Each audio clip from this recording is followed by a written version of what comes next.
নমস্কাৰ। পোনপ্ৰথমে মই সকলোকে জ্ঞানম আদৰ্শ বিদ্যাপীঠলৈ স্বাগতম জনাইছোঁ।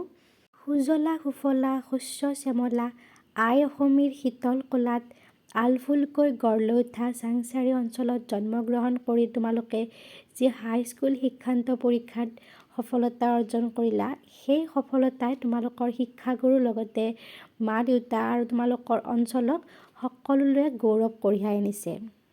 গুণগত শিক্ষাৰ অলস সাধনা, জ্যেষ্ঠজনৰ আশীৰ্বাদ তথা সহযোগিতাই তোমালোকৰ জীৱনত নিশ্চয়কৈ বিদ্যাৰ কল্লোল তুলিব।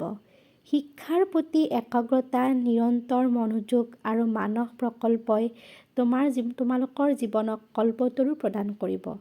নৱোদিত সূৰুযৰ হেঙুলীয়া কিৰণে তোমালোকৰ জীৱনৰ প্ৰতিভাক কৰি তোলক অসাধাৰণ ব্যক্তিত্বৰ গৰাকী হিচাপে, যি ব্যক্তিত্বৰ আভাস আলোকিত কৰক তোমালোকৰ ভৱিষ্যত, তোমালোকৰ সমাজ আৰু সমাজৰ অগ্ৰজ অনুজসকলক।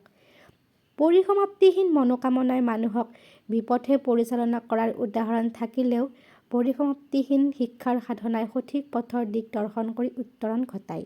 এই সাধনাই হওক তোমালোকৰ জীৱনৰ পাথেয়, তোমাৰ প্ৰতিটো খোজৰ আনক অনুপ্ৰেৰণাৰ বিশাল উৎস।